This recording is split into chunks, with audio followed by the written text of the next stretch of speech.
Et ça, dès les jours qui ont suivi donc les tristes événements, M. Pistorius a fait état de sa thèse, de sa version des faits.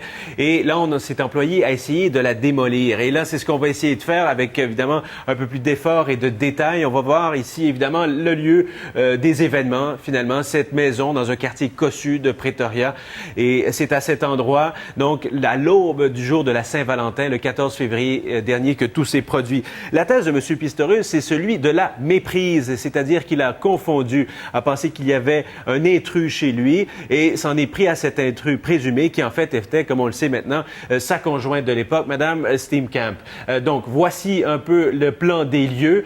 C'est la chambre finalement, la chambre où se trouvait le couple au moment des faits. Et il dit qu'au départ, ce qui est arrivé, c'est qu'il s'est levé entre 2h et 3h du matin pour aller chercher un ventilateur qui se trouvait ici, sur le balcon pour le ramener à l'intérieur de la demeure, de l'appartement en question. C'est à ce moment-là, dit-il, qu'il a entendu du bruit qui provenait de la salle de bain.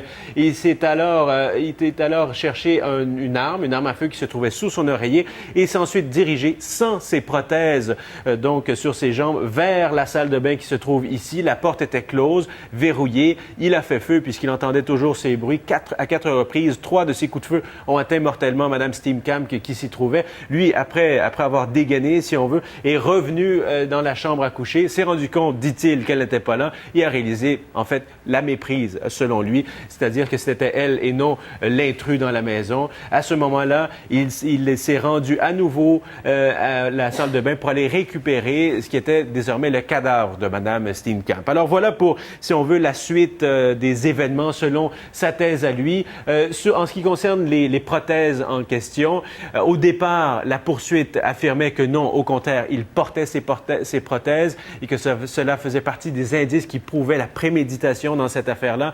Il semblerait, selon certaines fuites, qu'effectivement, M. Pistorius n'avait pas ses prothèses. Est-ce que cela va l'aider dans la cause? On verra bien. Justement, en parlant de fuites, elles ont été nombreuses depuis le début de ces délibérations.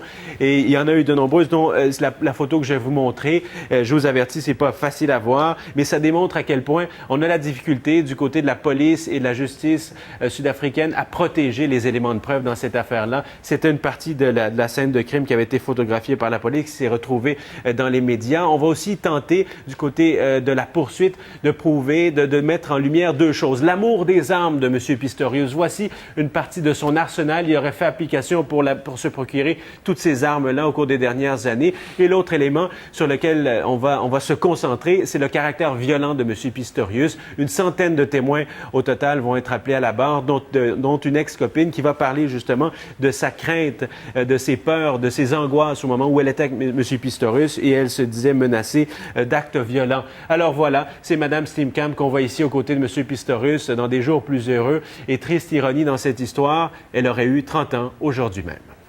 Oui, on n'est pas si